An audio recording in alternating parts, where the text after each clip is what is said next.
Hello everyone, I hope you all are doing well.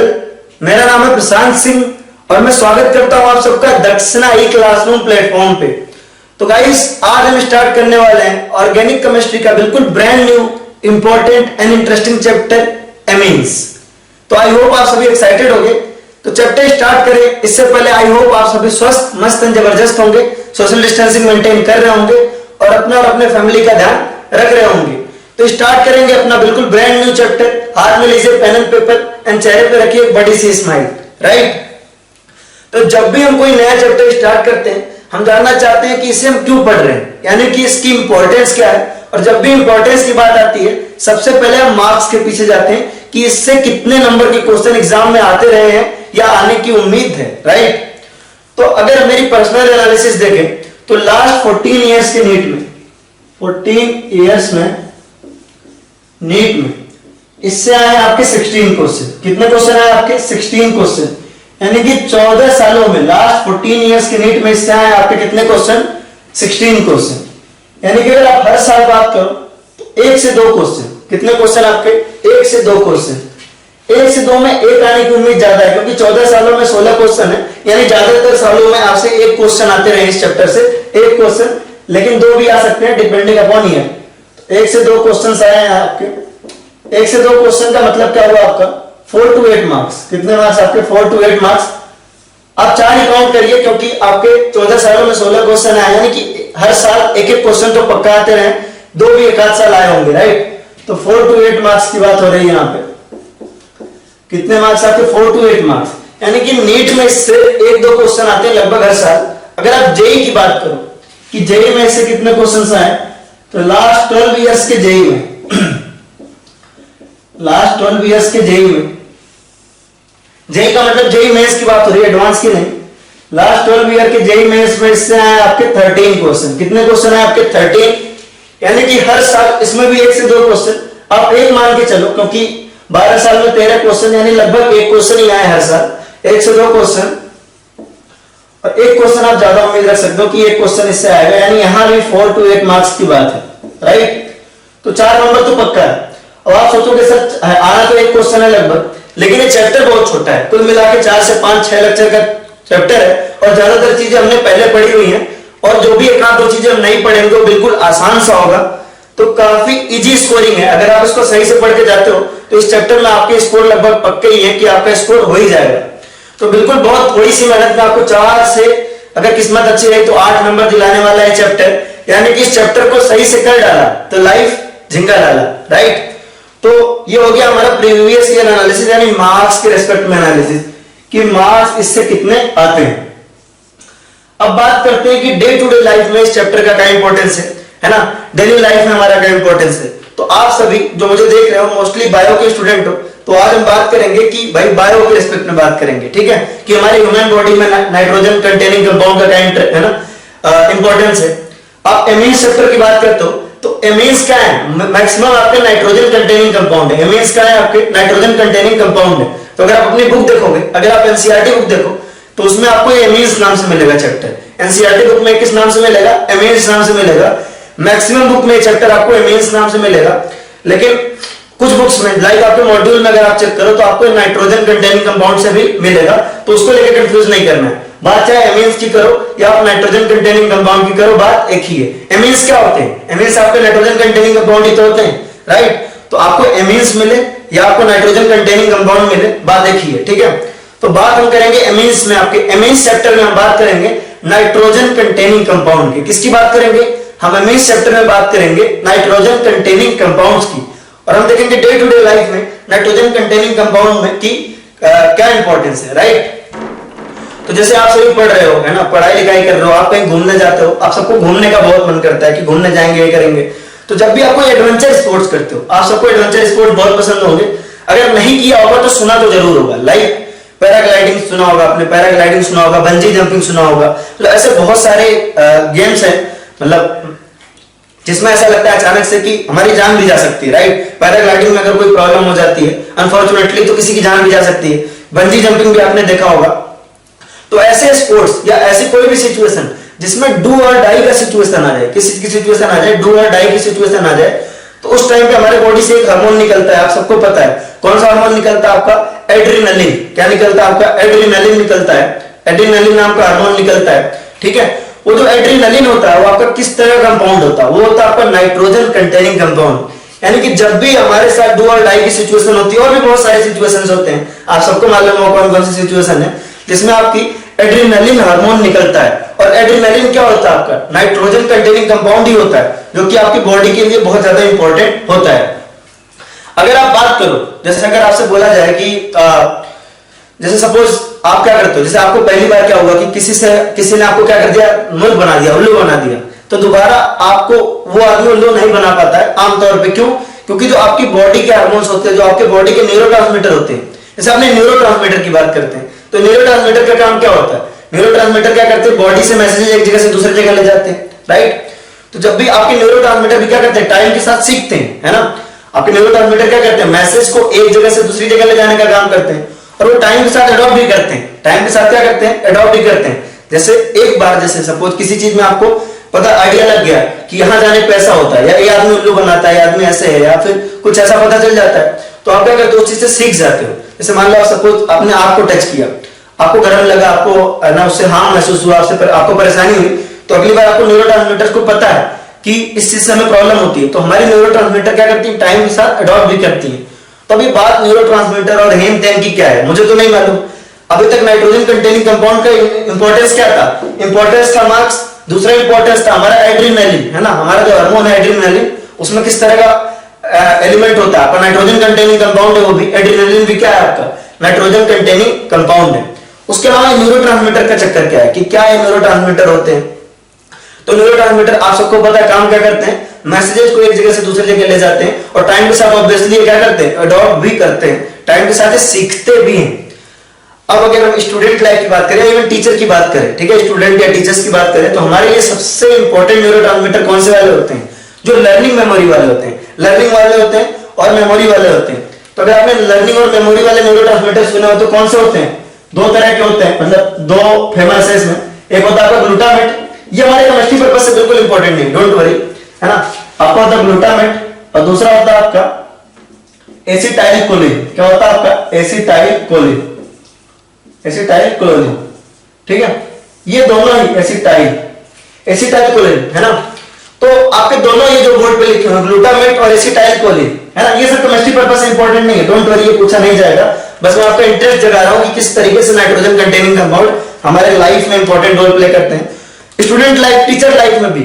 कि glutamate और acetylcholine जो है ये बहुत इंपॉर्टेंट न्यूरोट्रांसमीटर है, जो आपके लर्निंग और मेमोरी के लिए रिस्पॉन्सिबल होते हैं। किसके लिए रिस्पॉन्सिबल होते हैं, लर्निंग के लिए और मेमोरी के लिए, राइट। किसके लिए, लर्निंग के लिए और मेमोरी के लिए, राइट। तो आप स्टूडेंट लाइफ में आप सोच रहे होगे कि ये वाला मिल जाए बस, ठीक है। तो इसकी कॉम्प्लिकेशन में नहीं जाते, इसके फंक्शंस और बाकी डिटेल में अपने को कुछ नहीं जाना, बस हम देख रहे हैं कि हमारे बॉडी में नाइट्रोजन कंटेनिंग कंपाउंड का इंपॉर्टेंस क्या है। तो ये जो आपको दिख रहे हैं, है ना, ये वाले भी आपके क्या है, न्यूरोट्रांसमीटर भी आपके नाइट्रोजन कंटेनिंग कंपाउंड ही है, राइट। नाइट्रोजन कंटेनिंग कंपाउंड का ओवरऑल अब तक हमें एक बात समझ में आ गई कि जो हमारे नाइट्रोजन कंटेनिंग कंपाउंड है वो आपके एड्रेनलिन में होता है। एड्रेनलिन जो आपका क्या है, नाइट्रोजन कंटेनिंग कंपाउंड है ना। एड्रेनलिन आपका क्या है, एड्रेनलिन आपका नाइट्रोजन कंटेनिंग कंपाउंड ही है। उसके अलावा बहुत सारे इंपॉर्टेंट न्यूरोट्रांसमीटर्स भी आपके क्या है, नाइट्रोजन कंटेनिंग कंपाउंड भी है, ठीक है, नाइट्रोजन कंटेनिंग कंपाउंड ही है, राइट।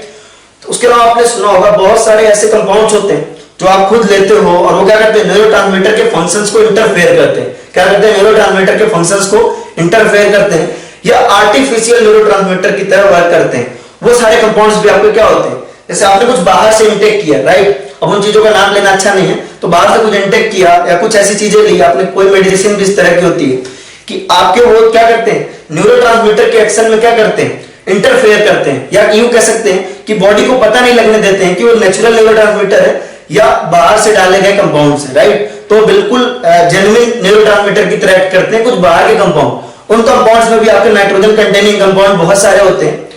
तो अगर आप देखो कि हमारे बॉडी में ओवरऑल इस चीज से हमारे डिस्कशन क्या निकल के आता है, डिस्कशन ये निकल के आता है कि हमारे बॉडी में नाइट्रोजन कंटेनिंग कंपाउंड का इंपॉर्टेंस खूब जा रहा है भर भर के, राइट। ये तो बात होगी हमारे बॉडी के रेस्पेक्ट में, ठीक है। तो इतना इंटरेस्टिंग सा है हमारा नाइट्रोजन कंटेनिंग कंपाउंड, ठीक है। तो इस चीज के डिटेल में ऑब्वियसली अपने को नहीं जाना है, इससे हमारा कोई भी सवाल नहीं पूछा जाएगा।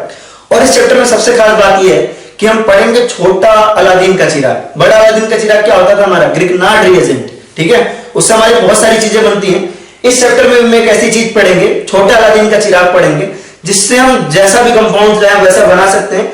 बहुत काम का कंपाउंड है वो, इस चैप्टर में हम पढ़ने वाले हैं। आपके जो आप कन्वर्जन करते हो ना, ऑर्गेनिक में कन्वर्जन करते हो, सिंथेसिस करते हो, उसमें एक इंपॉर्टेंट रोल प्ले करेगा। जब भी आप कुछ बनाने की कोशिश करोगे, जब भी आपके दिमाग में आएगा कि इस कंपाउंड से वो वाला कंपाउंड बनाना है, किसी एक पर्टिकुलर कंपाउंड ए से आपको कंपाउंड बी बनाना है, तो आपके दिमाग में ग्रिग्नार्ड रिएजेंट तो ऑब्वियसली आता है कि ग्रिग्नार्ड रिएजेंट को हम कैसे यूज कर सकते हैं। और आज के बाद मतलब एमएस चैप्टर पढ़ने के बाद आपको छोटा अलादीन का चिराग भी काम आएगा, वो भी आपके बहुत सारे कंपाउंड बनाने में आपकी मदद करेगा, ठीक है।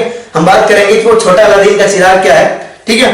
तो बस इसी नोट पे, इसी एक्साइटमेंट के साथ, इसी इंटरेस्ट के साथ, है ना, हम स्टार्ट करेंगे अपना चैप्टर बिल्कुल बिगिनिंग से, बिल्कुल इंट्रोडक्शन से। तो आई होप आपको ये छोटे मोटे फैक्ट्स अपने बॉडी के बारे में सुन के अच्छा लगा होगा, और आप अगर बायो के स्टूडेंट हैं तो आपको मोस्टली आइडिया भी होगा। तो चलिए यहां से हम लिखना शुरू करेंगे, अपना चैप्टर स्टार्ट करते हैं एमीन्स। अब देखते हैं कि एमीन्स होते क्या हैं, ठीक है। अब देखते हैं कि एमीन्स आपके होते क्या हैं, ठीक है। चलिए देखो, आपने नाम सुना होगा अमोनिया गैस का। अमोनिया गैस किस तरह की होती है आपकी? इस तरह की होती है। NH3 होता है फॉर्मूला उसका, यहां पे आपका हाइड्रोजन, यहां पे हाइड्रोजन और यहां पे हाइड्रोजन। इसका फॉर्मूला क्या देखो तो होता है आपका NH3 होता है। यहां से लिखना स्टार्ट करेंगे, बिल्कुल इंट्रोडक्शन वाला पोर्शन है। तो NH3 गैस आपकी इस तरह की होती है, ठीक है। NH3 गैस किस तरह की होती है? इस तरह की होती है, पिरामिडल शेप होता है, एक लोन पेयर होता है और इस तरह का होता है। अगर आप इससे एक हाइड्रोजन निकाल दें, अगर आप यहां से एक हाइड्रोजन निकाल के इसकी जगह पे क्या लगा दे, आप कोई अल्काइल ग्रुप लगा दे, क्या करें आप, कोई अल्काइल ग्रुप लगा दे। फॉर एग्जांपल इस तरह का देखिए,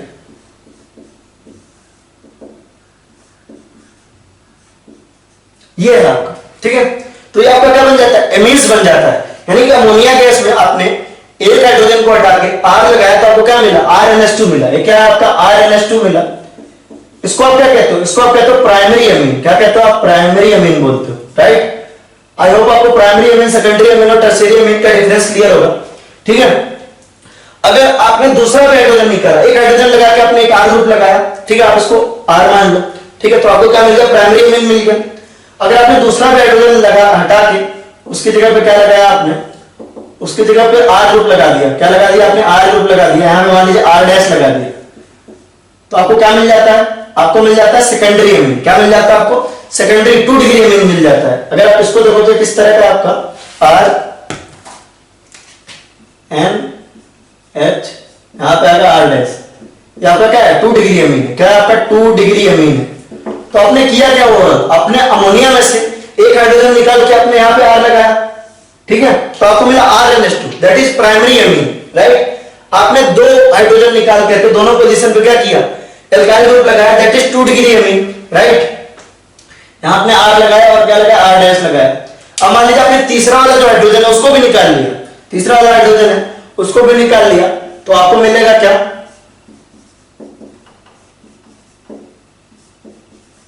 आपको मिल जाएगा ये R डबल डैश और यहां पे मिलेगा आपको R डैश। ये आपका क्या है? 3 डिग्री अमीन है। क्या है आपका? 3 डिग्री अमीन है। तो आपको बेसिक डिफरेंस पता है 1 डिग्री अमीन, 2 डिग्री अमीन और 3 डिग्री अमीन का। आपको बेसिक डिफरेंस पता है 1 डिग्री अमीन, 2 डिग्री अमीन और 3 डिग्री अमीन का, कि डिग्री ऑफ अमीन्स कैसे निकालते थे। डिग्री ऑफ अमीन्स कैसे निकालते थे? अगर आप डिग्री ऑफ अल्कोहल की बात करो, ध्यान देना, डिग्री ऑफ अल्कोहल की बात करो तो कैसा होता था आपका? जैसे मान लो आपने इसको देखा, इस कंपाउंड को देखा, तो डिग्री ऑफ अल्कोहल कैसे निकलता था? डिग्री ऑफ अल्कोहल निकलता था कि OH आपका जिस कार्बन से अटैच, अगर इस कार्बन को देखो, ये कार्बन आपका 2 डिग्री है, ये वाला कार्बन आपका 2 डिग्री है, तो ये अल्कोहल भी आपका किस डिग्री का होता था? 2 डिग्री अल्कोहल होता था। किस तरह का अल्कोहल होता था? 2 डिग्री अल्कोहल होता था, राइट। यानी कि अल्कोहल्स की डिग्री, है ना, अल्कोहल्स की डिग्री कैसे निकलती थी? अल्कोहल्स की डिग्री उस कार्बन की डिग्री के बराबर होती थी जिससे आपका OH ग्रुप अटैच होता था। फॉर एग्जांपल अगर इस अल्कोहल की डिग्री पूछा जाए तो आपका होगा 2 डिग्री, क्योंकि ये OH जिस कार्बन से अटैच है उस कार्बन की डिग्री क्या है? 2 डिग्री है, राइट। अगर आपसे इस अल्कोहल की डिग्री पूछा जाए, इस अल्कोहल की डिग्री पूछा जाए, तो ये आपका किस तरह का हो जाएगा? अल्कोहल हो जाएगा आपका 3 डिग्री अल्कोहल। किस तरह का हो जाएगा आपका? 3 डिग्री अल्कोहल। क्यों? क्योंकि ये OH ग्रुप है आपका, ये जिस कार्बन से अटैच है उस कार्बन की डिग्री क्या है? 3 डिग्री कार्बन है, राइट। अगर आप इसको देखो, अगर आप इसको देखो, ठीक है, तो इस अल्कोहल की डिग्री क्या होगी? इस अल्कोहल की डिग्री होगी, क्योंकि ये OH जो है आपका, OH जिस कार्बन से अटैच है उसकी डिग्री क्या है? ये OH किस कार्बन से अटैच है? इससे अटैच है, इसकी डिग्री आपकी 1 डिग्री, ये आपका 1 डिग्री कार्बन है, तो इस अल्कोहल की डिग्री क्या हो जाएगी आपकी? 1 डिग्री अल्कोहल हो जाएगा। क्या हो जाएगा आपका? 1 डिग्री अल्कोहल हो जाएगा। नेक्स्ट देखते हैं,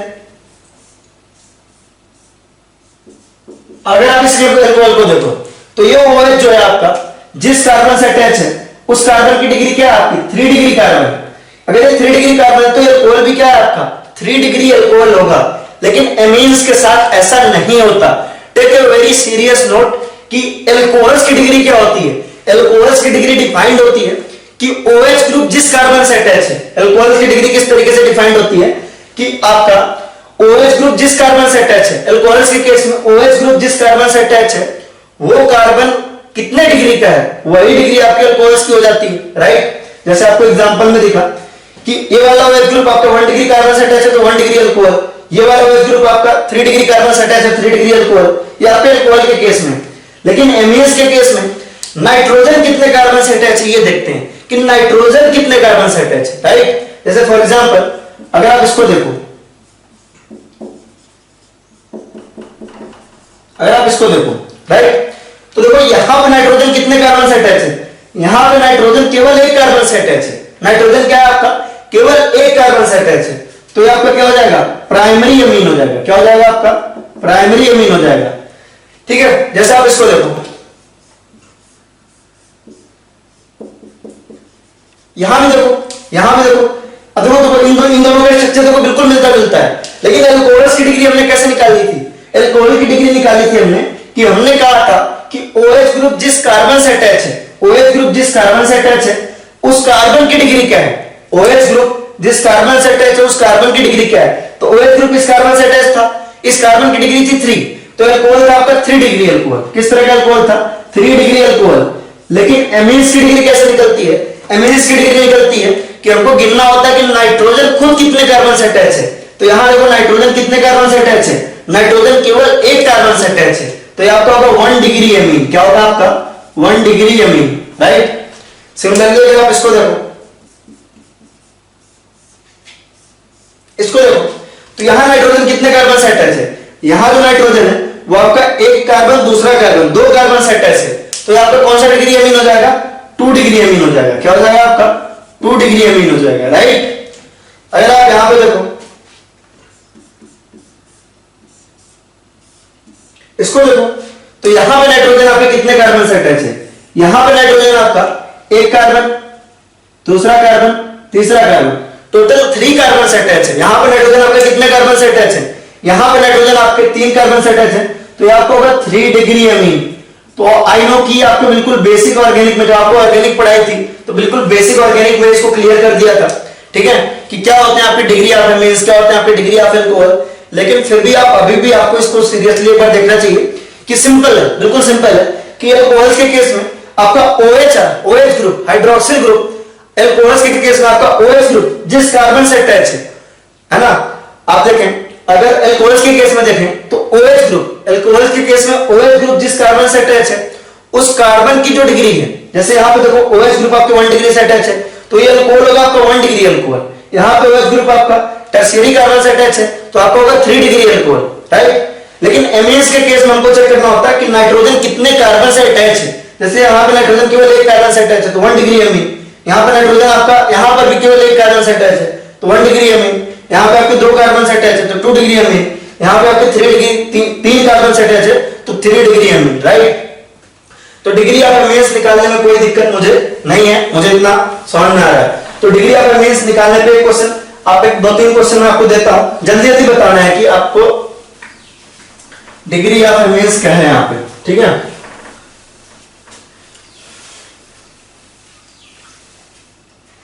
चलिए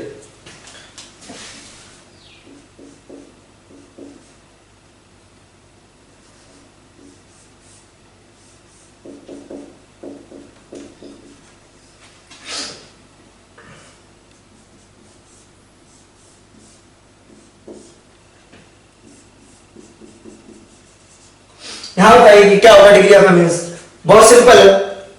अगर आप इन सारे केसेस में देखें, अगर आप इन सारे केसेस में देखें तो बहुत बताना आसान है।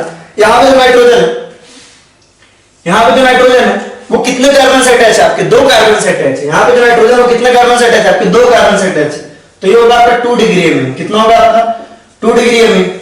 यहाँ पे जो नाइट्रोजन है वो आपके 3 कार्बन से अटैच है, तो आपको हो गया, देखिए यहाँ पे जो नाइट्रोजन है आपके 1 कार्बन 2 कार्बन से अटैच है, तो होगा आपका 2 डिग्री एमीन। यहाँ पे जो नाइट्रोजन है वो आपके 3 कार्बन से अटैच है, देखें 1 कार्बन 2 कार्बन 3 कार्बन, तो ये होगा आपका 3 डिग्री एमीन, राइट। और यहाँ पे जो नाइट्रोजन है वो आपके 1 कार्बन से अटैच है। कितने से आपका अटैच है? 1 कार्बन से, तो होगा आपका 1 डिग्री एमीन। क्या होगा आपका? 1 डिग्री एमीन, ठीक है। तो एक बिल्कुल इंपॉर्टेंट नोट लगा लिया जो कि आपको पहले से मालूम होगा, है ना। आज के लेक्चर में ज्यादातर वही चीजें पढ़ेंगे तो आपको ऑलमोस्ट पहले से पता है, लेकिन लिखना जरूरी है, तो नोट करके लिखेंगे, बिल्कुल इंपॉर्टेंट है ना, ठीक है। नोट करके लिखेंगे कि 1 डिग्री 2 डिग्री एमीन्स, लिखना स्टार्ट करेंगे। 1 degree 2 degree and 3 degree amines, 1 degree 2 degree and 3 degree amines, 1 degree 2 degree and 3 degree amines, 3 degree amines are different functional group. ये सेम फंक्शनल ग्रुप नहीं होते, याद रखेंगे, are different functional group, are different functional groups, right. ये क्या होता है? आपके डिफरेंट फंक्शनल ग्रुप होते हैं, इनको आप सेम फंक्शनल ग्रुप नहीं मान सकते, right. 1 degree 2 degree 3 degree amines क्या होते हैं? आपके डिफरेंट फंक्शनल ग्रुप होते हैं, राइट। अगर आप 1 degree and 2 degree 3 degree alcohols की बात करोगे तो वो डिफरेंट नहीं होते। 1 degree 2 degree and 3 degree alcohols are same functional group, लेकिन 1 degree 2 degree 3 degree amines are क्या? 1 degree 2 degree and 3 degree amines are different functional group, याद रखेंगे इसको। तो एक क्वेश्चन बहुत प्यारा सा करते हैं इसके ऊपर, क्वेश्चन करते हैं बहुत प्यारा सा, है ना। Calculate how many types, calculate how many types of functional groups are present, या फिर सिंपल लिखिए आप how many types of functional group, how many types of functional groups are present in the following compound, are present in the following compounds compound.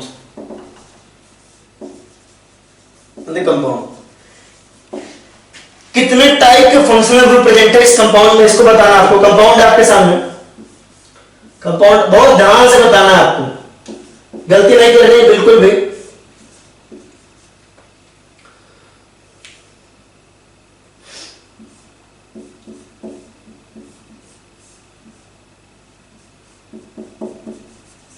कितने type के functional group है ये बताना आपको।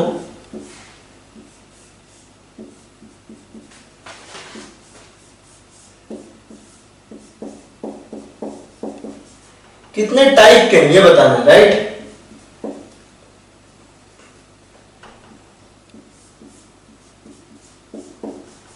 चलिए ऐसे बताया आपके कितने टाइप के फंक्शनल ग्रुप है, ठीक है। चलिए कितने टाइप के फंक्शनल ग्रुप है इस कंपाउंड में, इनको ध्यान से करना अपने को।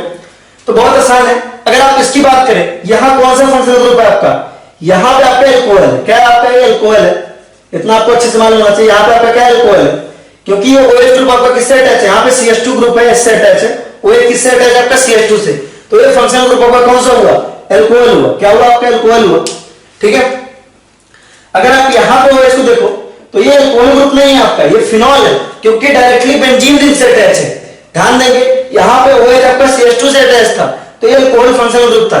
यहाँ OH ना होकर के क्या है? यहाँ पे एल्कोहल ना होकर के कौन सा ग्रुप है आपका? फिनॉल है।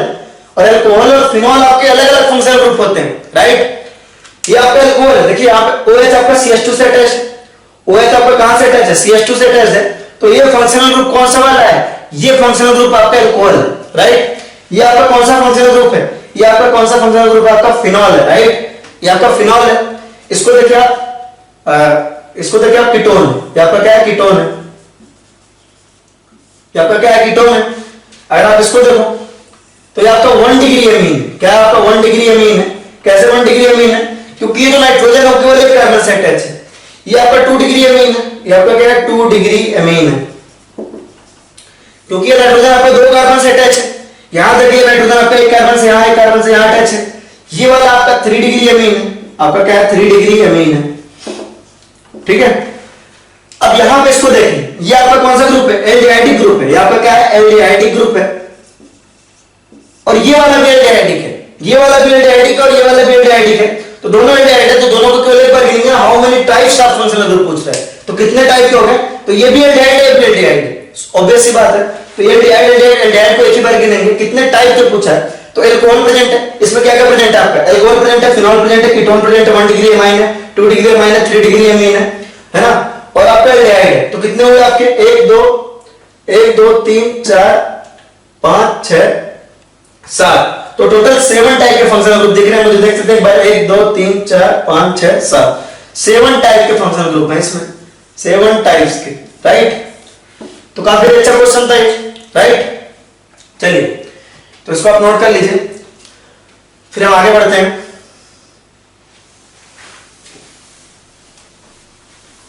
इसका एक और क्वेश्चन कर लेते हैं, एक और क्वेश्चन कर लेते हैं, बिल्कुल है ना, बिल्कुल फंडा, इस क्वेश्चन से आपका बिल्कुल फंडा बहुत अच्छे से क्लियर हो जाएगा, ध्यान देंगे। इसको हम कर लेते हैं, बिल्कुल मिलता जुलता ही सवाल करेंगे, लेकिन बस थोड़ा सा चेंज करेंगे, कोई विशेष चेंज नहीं करेंगे, बस थोड़ा चेंज करेंगे, ध्यान देंगे।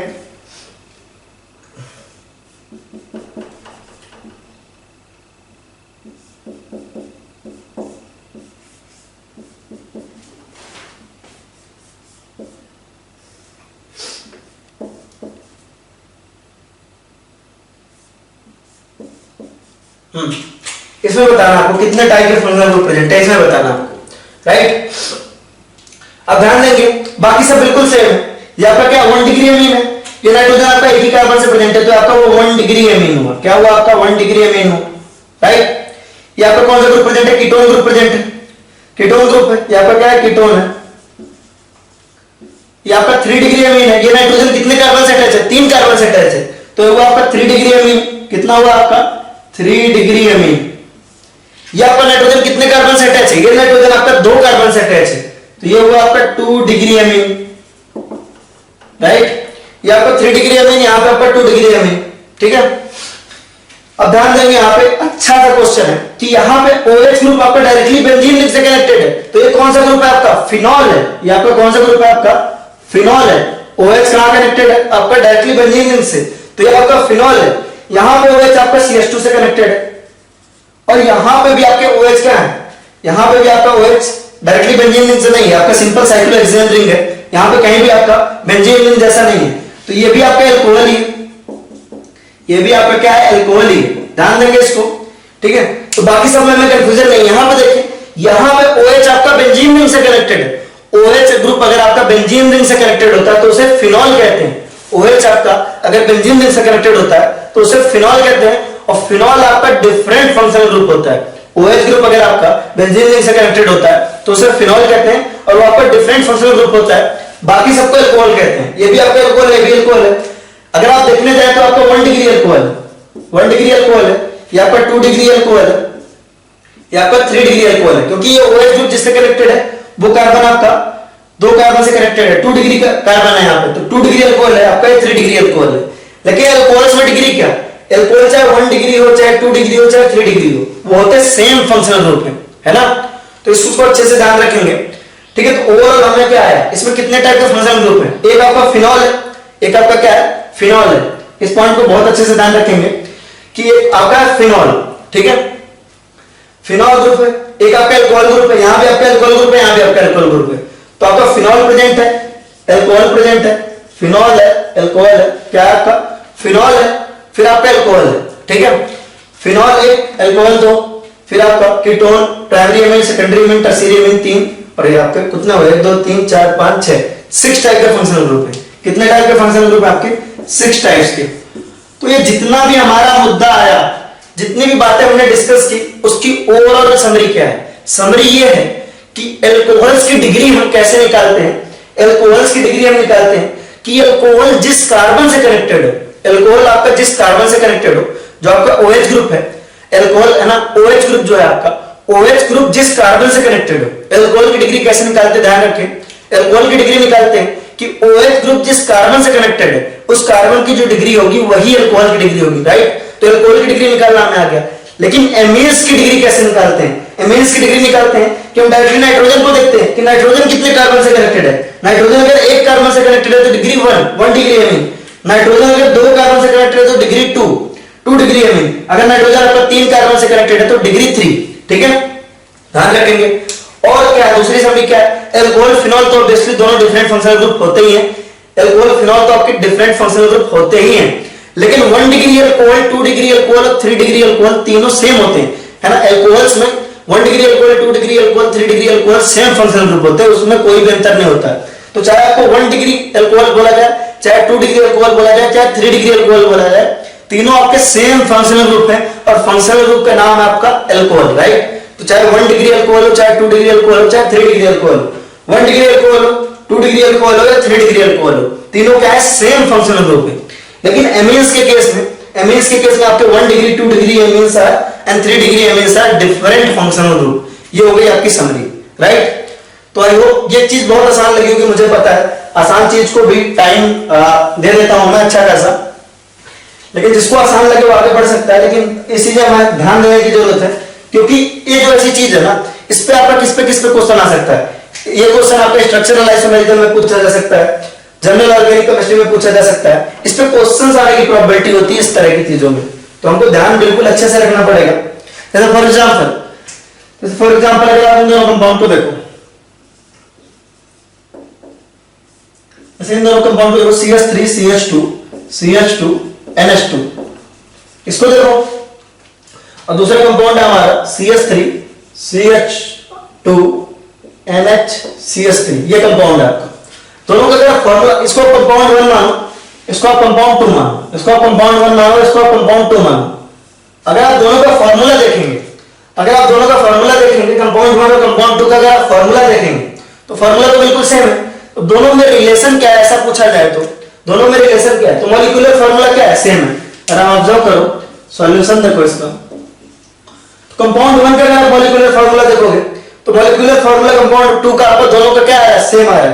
तो मॉलिक्यूलर फॉर्मूला आपका क्या आ रहा है? सेम आ रहा है। लेकिन डिफरेंट क्या है? मॉलिक्यूलर फॉर्मूला अगर सेम है तो डिफरेंट क्या है आपका? डिफरेंट है फंक्शनल ग्रुप। यहां पे एमीन किस तरह का आपका? 1 डिग्री एमीन है। ये जो आपका एमीन है वो केवल एक कार्बन से कनेक्टेड है, तो 1 डिग्री एमीन है। यहां पे जो आपका नाइट्रोजन है वो कितने कार्बन से कनेक्टेड है? 2 कार्बन से कनेक्टेड है, तो आपका क्या है? 2 डिग्री एमीन। क्या है आपका? 2 degree amine, right. 1 degree amine, 2 degree amine, ठीक है। तो दोनों क्या है? 1 degree amine and 2 degree amine are different functional group, तो they both are functional isomer. दोनों अलग अलग फंक्शनल है, फंक्शनल ग्रुप में, तो आपके क्या आ गया? दोनों आपस में फंक्शनल आइसोमर्स है। क्या है आपस में? फंक्शनल आइसोमर्स, क्योंकि आपके दोनों में क्या है? अलग अलग फंक्शनल ग्रुप प्रेजेंट हैं, इसलिए दोनों आपस में क्या है? Functional isomer, right. ये हो गया आपका। अब अगर आप बात करें क्या यूपीएससी नॉमेनक्लेचर की, तो ऑब्वियसली यूपीएससी नॉमेनक्लेचर हमने बिल्कुल स्टार्टिंग में पढ़ लिया था कि इनका कैसे होता है। आप कुछ आपके एनसीईआरटी में होगा, उसको देख के आप प्रैक्टिस जरूर कर लें, क्योंकि यूपीएससी नॉमेनक्लेचर ऑब्वियसली हमने ऑर्गेनिक का बिल्कुल पहला टॉपिक पढ़ा था, तो आपको आना ही चाहिए। आपको नाम लिखना, यूपीएससी नेम लिखना तो आना ही चाहिए, राइट। हमारा नेक्स्ट है कुछ कॉमन नेम जो इंपॉर्टेंट है, सम इंपॉर्टेंट कॉमन नेम्स।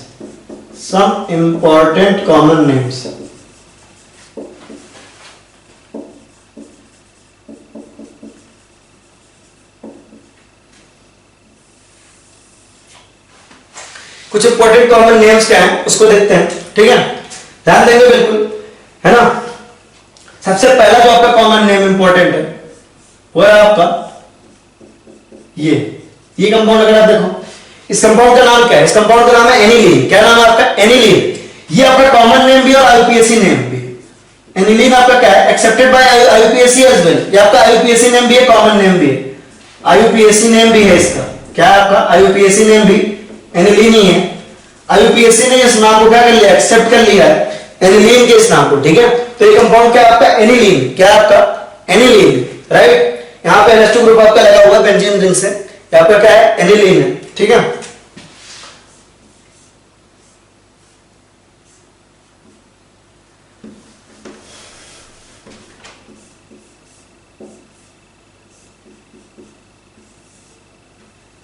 अगर आप इसको देखो इस कंपाउंड का नाम क्या है? आपने अच्छे से पढ़ा होगा एरोमेटिक कंपाउंड्स में, एंटी एरोमेटिक एरोमेटिक कंपाउंड में इसको हमने पढ़ा। इसका नाम क्या है? पीरिडीन है। क्या है आपका? पीरिडीन। ठीक है, ये क्या नाम है आपका? पीरिडीन। क्या नाम है इसका? पीरिडीन। अगर आप इसको देखो, ये नाम आपको याद रखना है, ये आपके कॉमन नेम है, इसमें कोई भी लॉजिक नहीं है, कुछ नहीं है, इसको आपको याद ही करना है। बॉन्ड का ध्यान रखिए कि कहां कितने बॉन्ड्स हैं। इसका नाम क्या है आपका? पाइरोल। क्या इसका नाम है? पाइरोल। क्या नाम है आपका? पाइरोल। इसका नाम है आपका पाइरोल। अगर आप इसका नाम देखो,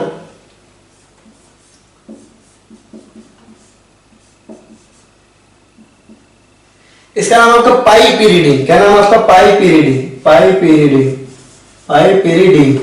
ये आपको याद रखने हैं किसी भी हालत में, थोड़े से मतलब ये सबके स्ट्रक्चर आपको याद रखने हैं। नेक्स्ट आपको इसको देखो, ये देखो पिरिडीन आपका पाइपिरिडीन जैसा है, पिरिडीन आपका पाइपिरिडीन जैसा है, बस यहाँ पे डबल बॉन्ड है, यहाँ पे कोई बॉन्ड नहीं है।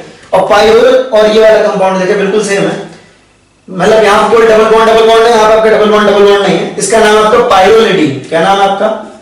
पाइरोलिडीन। तो आपके नाम है कुछ जो आपको याद रखने हैं हर हालत में।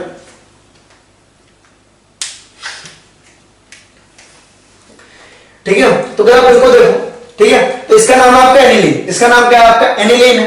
ठीक है, आपके बेंजीन रिंग से NH2 लगा हुआ है, इसका नाम है एनिलीन। ध्यान रखेंगे, बेंजीन रिंग से NH2 लगा हुआ है, इसका नाम है एनिलीन। अगर आप इनके नाम में देखो तो कंफ्यूजन तभी होगी जब आप डबल बॉन्ड को इग्नोर कर दोगे।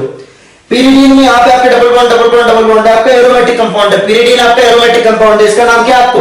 पिरिडीन है, राइट। इसका नाम आपका पिरिडीन है, इसका नाम आपका पाइरोल है। अब पाइरोल और पाइरोलिडीन में कोई खास फर्क नहीं है, पाइरोल और पाइरोलिडीन में कोई खास फर्क नहीं है, फर्क तो ऐसे बहुत है, लेकिन केवल दोनों डबल बॉन्ड हटा के आपका पाइरोलिडीन बन गया। तो इस डबल बॉन्ड की गलती नहीं होनी चाहिए, राइट।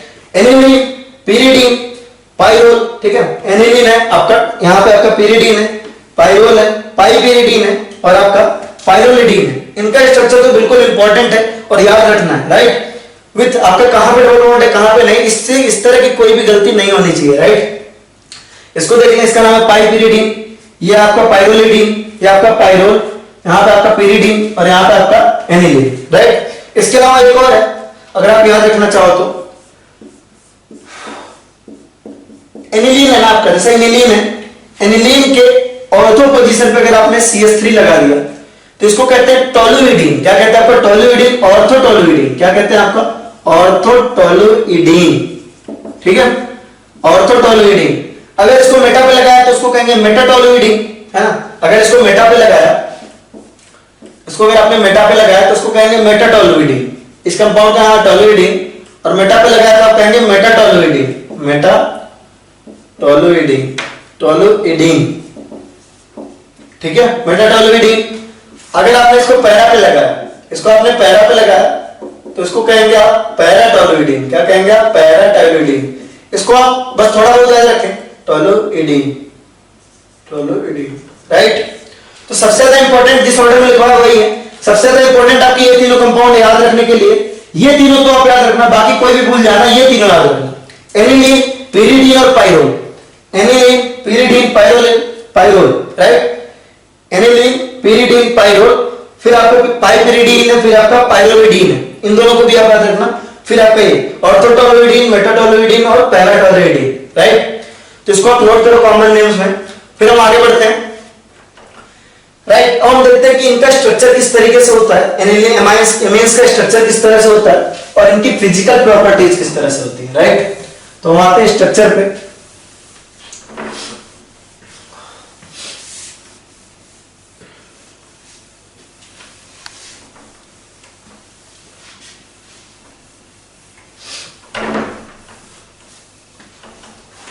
नेक्स्ट टॉपिक हमारा स्ट्रक्चर, इनका स्ट्रक्चर किस तरह से होता है उसको ध्यान रखेंगे।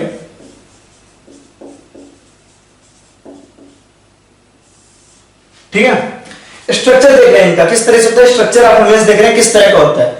तो एमिन्स का जब भी स्ट्रक्चर एनालाइज करना, आपको सबसे पहले अमोनिया गैस NH3 का स्ट्रक्चर पता होना चाहिए। अगर आप अमोनिया गैस को देखो तो अमोनिया गैस का हाइब्रिडाइजेशन क्या होता है, यहाँ पे नाइट्रोजन का हाइब्रिडाइजेशन क्या होता है, आपका sp3 होता है। क्या होता है आपका? sp3 होता है। ठीक है, आप अगर ज्योमेट्री देखो तो टेट्राहेड्रल और शेप क्या आपकी पिरामिडल शेप है। क्या आपकी ज्योमेट्री टेट्राहेड्रल और शेप आपकी क्या है, पिरामिडल। क्या आपकी पिरामिडल शेप है। sp3 हाइब्रिडाइजेशन अगर आपका हाइब्रिडाइजेशन है, अगर आपका हाइब्रिडाइजेशन sp3 है तो आपका जो बॉन्ड एंगल है, अगर आपका हाइब्रिडाइजेशन sp3 है तो बॉन्ड एंगल कितना होना चाहिए, 109 डिग्री 28 मिनट, है ना। कितना होना चाहिए आपका 109 डिग्री 28 मिनट 16 सेकंड, तो भी प्रिसाइज जो बॉन्ड एंगल होना चाहिए वो कितना होना चाहिए, sp3 अगर है तो बॉन्ड एंगल होना चाहिए आपका 109 degree 28 minute 16 second, 109 degree 28 minute और 16 सेकंड्स होता है बॉन्ड एंगल। अगर आप देखें sp3 का बॉन्ड एंगल कितना होता है 109 डिग्री 28 मिनट और 16 second, right, to be precise. लेकिन यहां पे क्या होता है आपका lone pair bond pair repulsion होता है, lone pair bond pair repulsion होता है, तो होना तो बॉन्ड एंगल कितना चाहिए था, sp3 हाइब्रिडाइजेशन है तो बॉन्ड एंगल कितना होना चाहिए, मेरे साथ साथ बोलो बॉन्ड एंगल कितना होना चाहिए था 109 डिग्री 28 मिनट 16 सेकंड, लेकिन होता कितना है अराउंड 107 डिग्री, अराउंड कितना होता है आपका 107 डिग्री होता है, कितना होता है आपका 107 डिग्री होता है, राइट। ये होता होगा इसका। तो अगर आप एमीन्स को देखो तो बिल्कुल ऐसे ही होंगे। अगर आप एमीन्स को देखो, आप एमीन्स किस तरह होते हैं, एक हाइड्रोजन को हटाओगे तो प्राइमरी एमीन बन जाएगा। प्राइमरी एमीन की शक्ल किस तरह की होगी, यहां पे आएगा आपका आर। आपके दिमाग में जो सवाल आएगा उस पर आते हैं, डोंट वरी, आपके दिमाग में एक बात चल रही है जो मुझे मालूम है, उस पर हम आ रहे हैं, ठीक है। बिल्कुल अगर आप 2 डिग्री एमीन को देखो, 2 डिग्री एमीन भी इस तरह का होगा,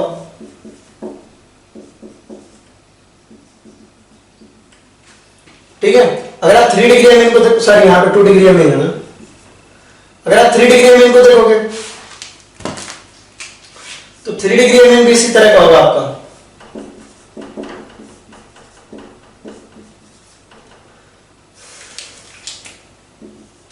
अब आपके दिमाग में चल रहा है, आपके दिमाग में चल रहा है कि भाई ठीक है, सही बात है, यहाँ loan pair bond pair repulsion की वजह से 107 डिग्री है, लेकिन यहाँ पे जो बल्कि ग्रुप्स हैं आपके आर क्या है, यहाँ पे आर क्या है, आपके बल्कि ग्रुप्स हैं, यहाँ पे आपके आर और आर डैश क्या है, बल्कि ग्रुप्स है।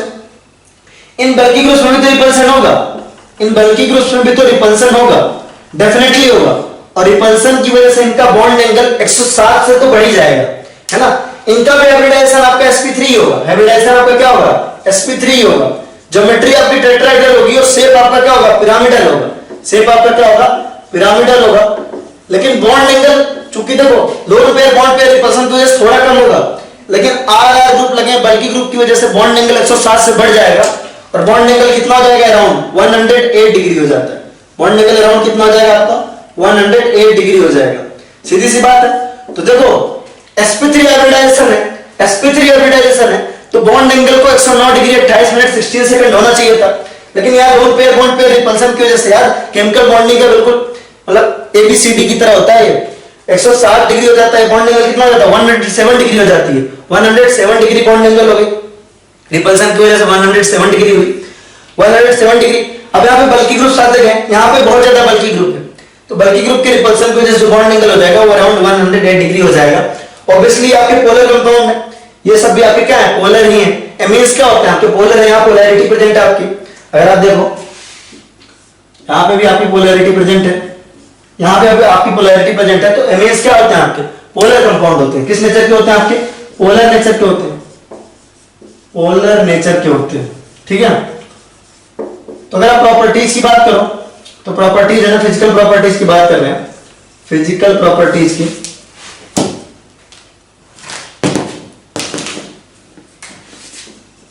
फिजिकल प्रॉपर्टीज की बात कर रहे हैं।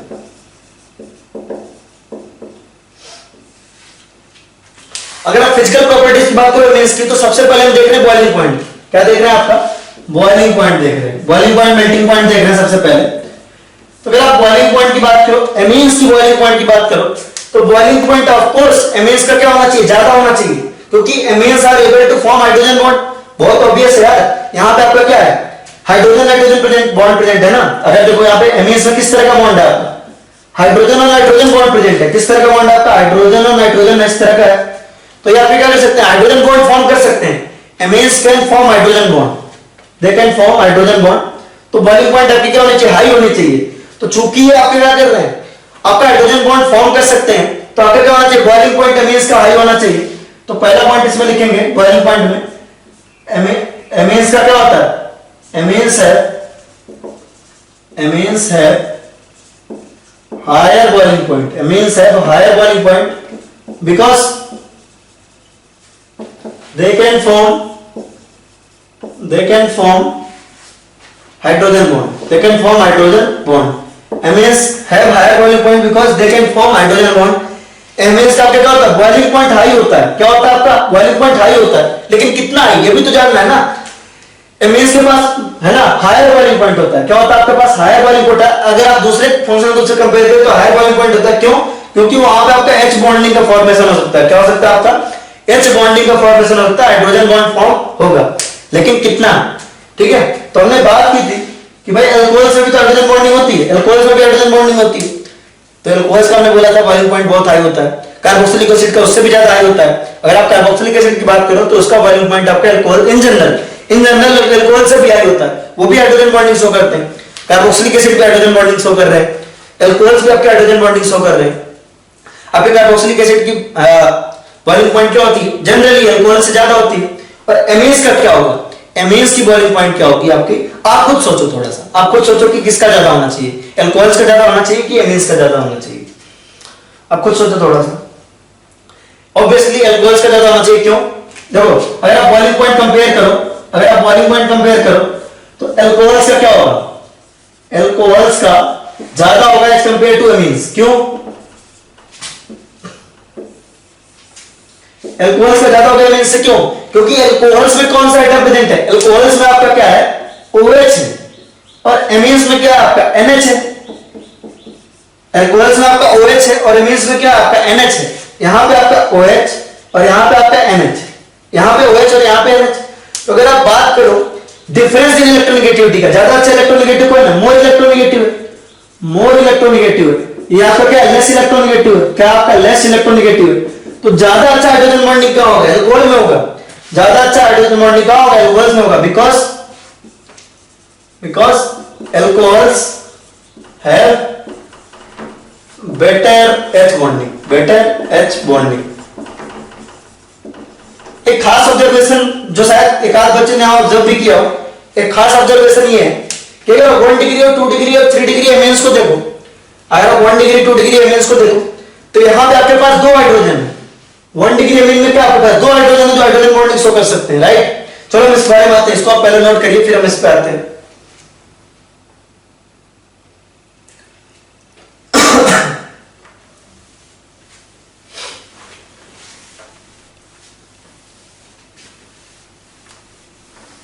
चलिए, अभी बॉइलिंग पॉइंट पे ही है. अगर वो ऑब्जर्व करो, अगर आप बॉइलिंग पॉइंट पे ही हैं, बॉइलिंग पॉइंट का नेक्स्ट पॉइंट देख रहे हैं. अगर आप ऑब्जर्व करो तो आप देख रहे होंगे कि प्राइमरी एमीन में क्या है. प्राइमरी एमीन आपका इस तरह का, देखिए RNH2 है. यहां पे आपके 2 हाइड्रोजन है, तो हाइड्रोजन बॉन्डिंग शो कर सकते हैं. अगर आप 2 डिग्री एमीन को देखें तो 2 डिग्री एमीन आपका किस तरह का? RN, R' और H. यहां पे आपके पास केवल एक हाइड्रोजन है जो हाइड्रोजन बॉन्डिंग शो कर सकता है. अगर आप 3 डिग्री में देखें तो 3 डिग्री एमीन बहुत इंपॉर्टेंट पॉइंट है. 3 डिग्री एमीन तो आपका हाइड्रोजन बॉन्डिंग शो ही नहीं कर पा रहा है. 3 डिग्री है ना एमीन आपका हाइड्रोजन बॉन्डिंग शो नहीं कर पा रहा है. इसकी वजह से ऑब्वियसली उसकी बॉइलिंग पॉइंट क्या होगी? सबसे कम होगी. यहां पे आपका क्या है? यहां पे आपके 2 हाइड्रोजन है, यहां पे आपका 1 हाइड्रोजन है. मतलब जो डायरेक्टली कनेक्टेड है आपका किससे? नाइट्रोजन से. 2 hydrogen directly connected to nitrogen, directly connected to nitrogen. यहां पे क्या? 1 hydrogen directly connected to nitrogen, directly connected to nitrogen. यहां पे आपका 0 हाइड्रोजन ऐसा है. कितना है आपका? एक भी हाइड्रोजन ऐसा नहीं. 0 hydrogen directly connected to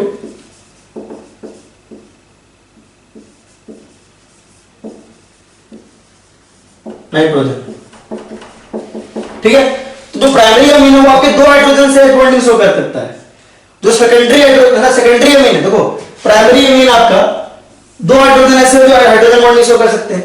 secondary amine आपके कैसे हैं? सेकेंडरी अमीन में आपका एक ही हाइड्रोजन ऐसा जो हाइड्रोजन बॉन्डिंग शो कर सकता है. 3 डिग्री में एक भी नहीं है.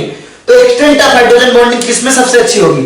अगर आप बात करें extent of hydrogen bonding, extent of H bonding किसमें सबसे अच्छी होगी? इसके पास नंबर ऑफ हाइड्रोजन ज्यादा है.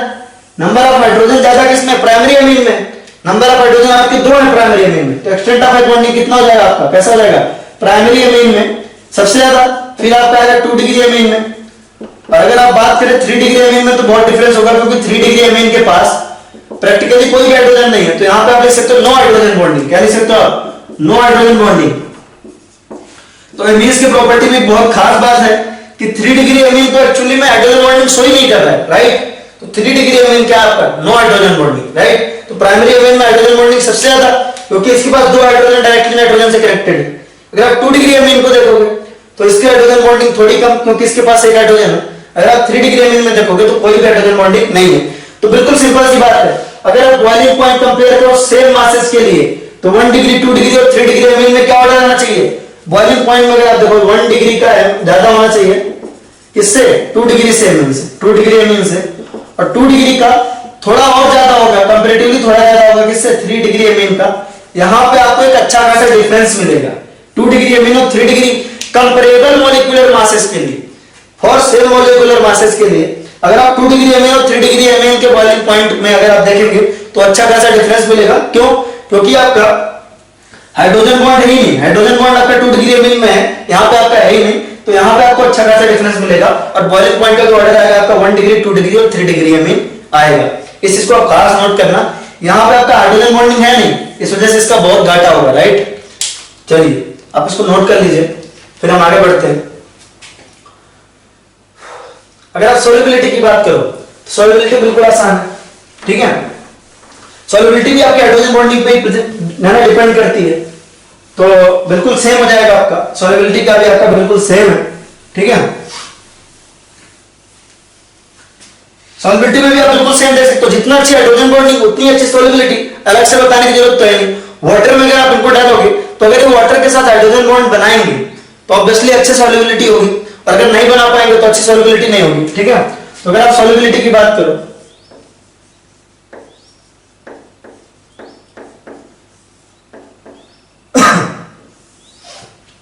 इसके बाद करें सोल्युबिलिटी की, तो एमीन्स क्या होते हैं? आपके सोल्यूबल होते हैं। क्या होते हैं? आप मान लीजिए जैसे RnH2, अब देखो RnH2 है तो क्या आप हाइड्रोजन बॉन्ड बना सकता है ना। It can form H bond with water, it can form H bond with water। आपका क्या कर सकता है? आपका it can form H bond with water, आपका ये वाटर के साथ क्या कर सकता है? H bond बना सकता है। Hence it is soluble in water, hence it is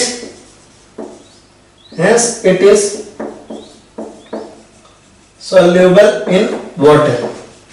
obvious सी बात है, आपका ये H bond बना सकता है, इसका मतलब ये क्या है? soluble है वाटर में, बहुत ऑब्वियस सी बात है। अब जैसे जैसे R ग्रुप आपका इंक्रीज होगा, R ग्रुप क्या होता है? हाइड्रोफोबिक नेचर का होता है। क्या होता है आपका? हाइड्रोफोबिक नेचर का होता है। R ग्रुप क्या होता है? हाइड्रोफोबिक नेचर का होता है। ये आपका क्या है? हाइड्रोफोबिक नेचर का है। पानी से डरता है बेचारा, पानी से क्या करता है? आपका डरता है। हाइड्रोफोबिक ग्रुप जैसे जैसे इंक्रीज करेगा, R ग्रुप जैसे जैसे इंक्रीज करेगा, हाइड्रोफोबिक ग्रुप जैसे जैसे इंक्रीज करेगा, सोल्युबिलिटी आपकी क्या करेगी? सोल्युबिलिटी आपकी क्या करेगी? वो डिक्रीज करेगी, क्योंकि R ग्रुप क्या है? आपका हाइड्रोफोबिक ग्रुप है, राइट। क्या है? आपका हाइड्रोफोबिक ग्रुप है, ये पानी से डरता है। तो जैसे जैसे R ग्रुप इंक्रीज करेगा, सोल्युबिलिटी आपकी क्या करेगी? डिक्रीज करेगी। सोल्युबिलिटी क्या होगी आपकी? डिक्रीज करेगी। फॉर एग्जांपल अगर आपसे पूछा जाए कि CH3NH2 CH2NH2 और CH3CH2 में आपकी सोल्युबिलिटी का ऑर्डर देखें तो बिल्कुल सेम है, सब आपके क्या है? प्राइमरी एमीन ही है। क्या आपके प्राइमरी एमीन ही है, तो हाइड्रोजन बॉन्डिंग में कोई खास फर्क आने वाला नहीं। लेकिन आप अगर देखें डरने वाले ग्रुप्स की बात करें तो यहाँ CH3 है, यहाँ पे और बड़ा ग्रुप है जो डरेगा, यहाँ पे और बड़ा ग्रुप है जो डरेगा। तो डरावने ग्रुप की संख्या यहाँ बढ़ती जा रही है, आपकी डरावने ग्रुप की संख्या क्या हो रही है? इधर बढ़ती जा रही है। R ग्रुप इंक्रीज करते जा रहा है, तो R ग्रुप यहाँ पे क्या है? मैक्सिमम है। यहाँ पे क्या आपका? मैक्सिमम है। तो सोल्युबिलिटी यहाँ क्या होनी चाहिए? आपकी मिनिमम होनी चाहिए। सोल्युबिलिटी आपकी यहाँ पे सबसे कम होनी चाहिए। यहाँ पे हाइड्रोजन बॉन्डिंग बन रहा है, यहाँ भी, यहाँ भी। तो अगर आप इसको देखें तो पानी में बहुत अच्छा सॉल्युबल होगा, क्योंकि ये आपका हाइड्रोजन बॉन्ड भी बना सकता है और इसका आपका एल्काइल ग्रुप भी क्या है? छोटा है, जो पानी से डरेगा नहीं। तो सॉल्युबिलिटी का ऑर्डर आपका आ जाएगा ये, सीधी सी बात है। सॉल्युबिलिटी का ऑर्डर आएगा आपका ये वाला, राइट। ये आपका किसका ऑर्डर है? सॉल्युबिलिटी का। इनफैक्ट आप लिख भी लीजिए यहाँ पे question, compare solubility in water. ठीक है। दूसरा अगर देखें आपसे पूछा जाए CH3NH2 और इसमें बताइए इसमें सॉल्युबिलिटी का ऑर्डर क्या होगा। बहुत आसान पिक है, बहुत आसान है। अगर आप इसको देखें, अगर इसमें सॉल्युबिलिटी पूछ रहा है तो कोई भी आसानी बता सकता है। यहां पे आपको 2 हाइड्रोजन है जो आपके हाइड्रोजन बॉन्डिंग शो कर सकते हैं। यहां पे क्या कर सकता है, हाइड्रोजन बॉन्ड बना सकता है वाटर के साथ, can form H bond with water. ये आपका वाटर के साथ क्या कर सकता है, हाइड्रोजन बॉन्ड बना सकता है। वाटर के साथ आपका ये वाला ग्रुप क्या कर सकता है, हाइड्रोजन बॉन्ड बना सकता है। CH3NH2 क्या कर सकता है, वाटर के साथ हाइड्रोजन बॉन्ड बना सकता है। लेकिन NCH3CH3 आपका वाटर के साथ हाइड्रोजन बॉन्ड नहीं बना सकता। एक तो हाइड्रोजन बॉन्ड नहीं बना सकता, पहले तो हाइड्रोजन बॉन्ड नहीं बना सकता। दूसरा आपके हाइड्रोफोबिक ग्रुप आपके चारों तरफ से लगा हुआ है। हाइड्रोफोबिक ग्रुप क्या हुआ, आपके चारों तरफ से लगा हुआ है। एक तो हाइड्रोजन बॉन्ड नहीं बना सकता, दूसरा आपका क्या है, हाइड्रोफोबिक ग्रुप आपका चारों तरफ से लगा हुआ है। यानी कि एक तो करेला दूसरे नीम चढ़ा, राइट। एक तो आपका हाइड्रोजन बॉन्ड नहीं बना पाएगा, दूसरा आपका हाइड्रोफोबिक ग्रुप इसके किनारे किनारे लगा हुआ है। बहुत ही कम सॉल्युबिलिटी होगी इसकी कंपैरिजन में। सॉल्युबिलिटी का जो ऑर्डर होगा आपका ये हो जाएगा, ये हाइड्रोजन बॉन्ड भी बना सकता है और हाइड्रोफोबिक ग्रुप आपके क्या है, इसमें कम लगे हुए हैं। यहाँ पे हाइड्रोफोबिक ग्रुप ज्यादा है, यहाँ पे आपके ज्यादा हाइड्रोफोबिक ग्रुप है, पहली बात। और दूसरी बात ये है कि हाइड्रोफोबिक ग्रुप भी हो तो दूसरी बात आपका हाइड्रोजन बॉन्ड भी ये नहीं बना पाएगा, राइट। तो आप इसको नोट करिए।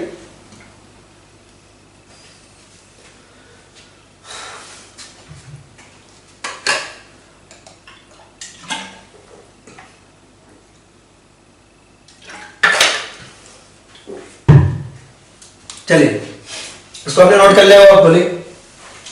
अब आते हैं बेसिक स्ट्रेंथ पे। किस पे आते हैं, आपके बेसिक स्ट्रेंथ पे।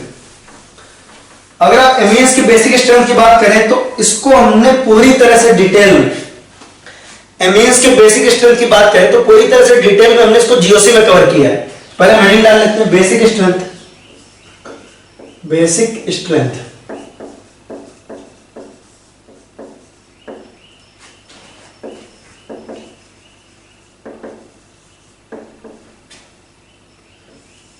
एसिडिक और बेसिक स्ट्रेंथ हम कहां पढ़ते हैं, आपके जीओसी में पढ़ते हैं। एसिडिक एंड बेसिक स्ट्रेंथ हम कहां पढ़ते हैं, पूरी तरह से जीओसी में पढ़ते हैं।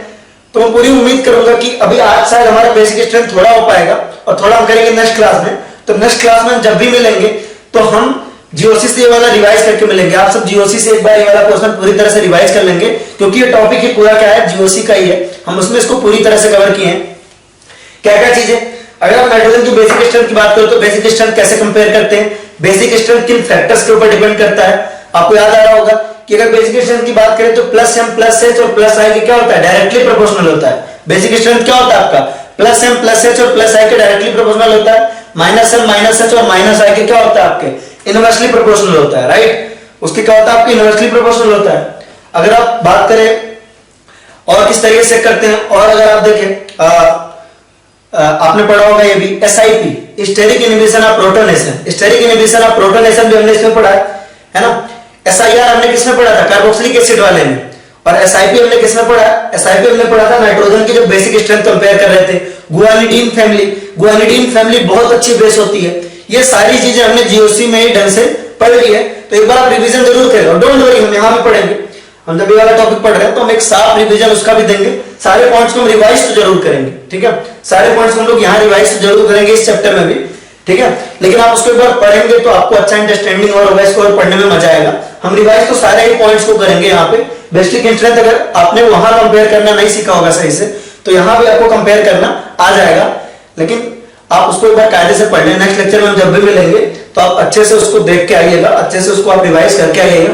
वैसे हम यहाँ भी एक प्रॉपर रिवीजन तो करेंगे ही बेसिक स्ट्रेंथ का नाइट्रोजन के, तो नाइट्रोजन कंटेनिंग कंपाउंड के। तो इंपॉर्टेंट पॉइंट क्या क्या थे आपके, किन किन फैक्टर्स के ऊपर डिपेंड करता है। गुआनिडीन फैमिली वाला तो आपको आना ही चाहिए कि गुआनिडीन फैमिली के बेसिस आपके बहुत अच्छे होते हैं।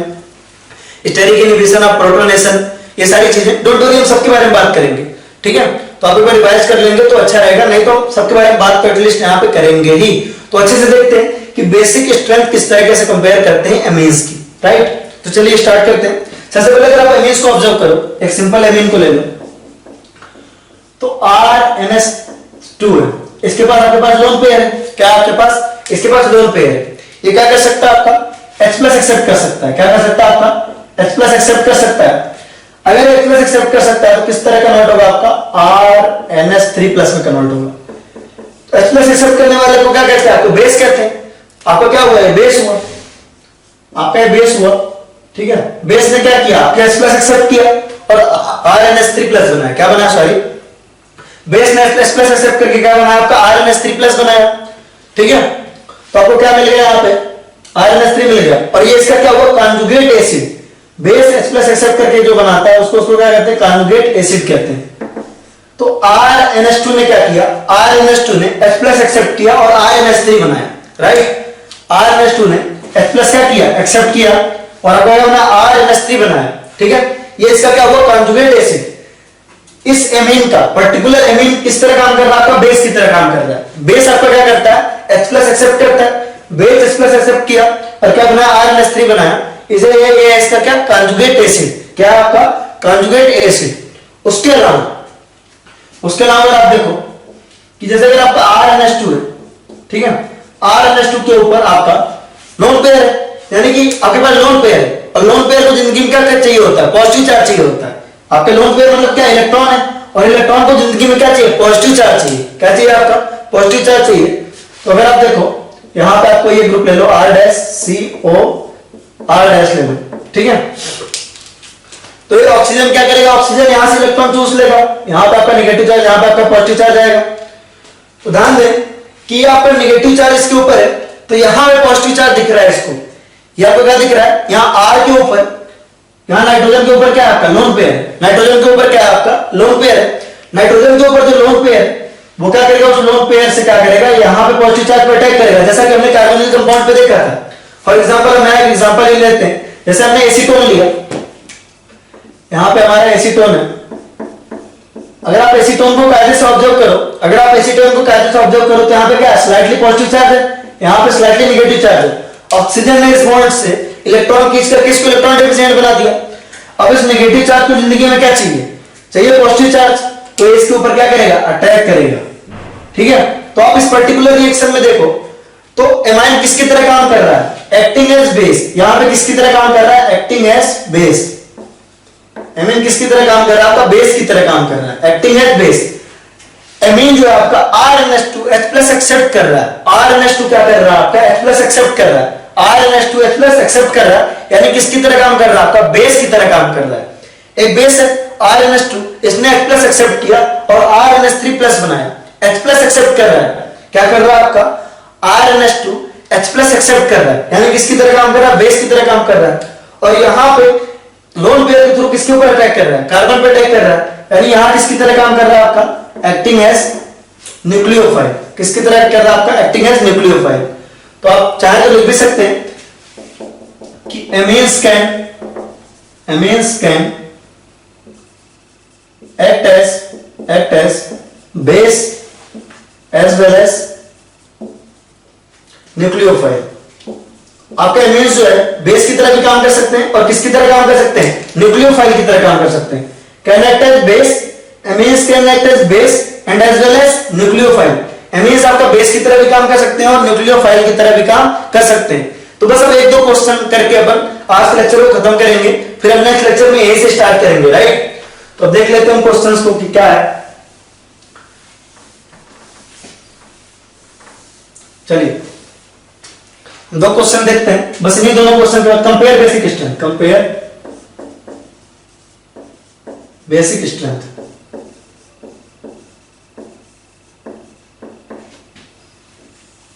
है ना। पहला क्वेश्चन है आपका,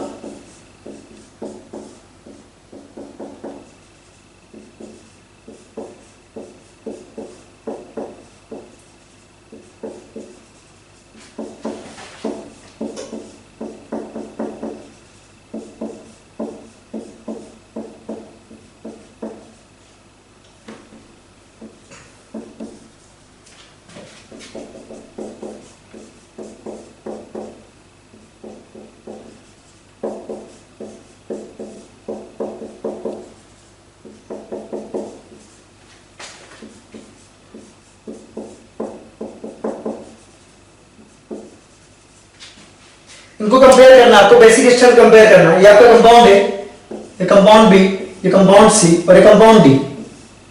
यहां पे आपका कंपाउंड है, ये कंपाउंड बी, ये कंपाउंड सी। अगर आप इस क्वेश्चन को देखो, इस पर्टिकुलर क्वेश्चन को देखो, तो ये क्वेश्चन आपका किस ईयर में आया हुआ था? आपके प्रीवियस ईयर नीट का क्वेश्चन, बिल्कुल सिंपल सवाल है, आपके नीट 2017 का क्वेश्चन है, नीट 2017 का क्वेश्चन है, बिल्कुल इजी सवाल है अगर आप देखें, ठीक है। तो ये दोनों ही क्वेश्चन आपके बिल्कुल फर्स्ट और फंडामेंटल चीज पे डिपेंडेंट है। हम आगे बेसिक स्ट्रेंथ को कंटिन्यू करेंगे, पहले इन दोनों क्वेश्चन को करते हैं। तो बिल्कुल आपके फंडामेंटल चीजों पे कि जो बेसिक स्ट्रेंथ होती है, जो बेसिक स्ट्रेंथ होती है वो डायरेक्टली प्रोपोर्शनल किसके होती है? बेसिक स्ट्रेंथ आपके डायरेक्टली प्रोपोर्शनल होती है किसके?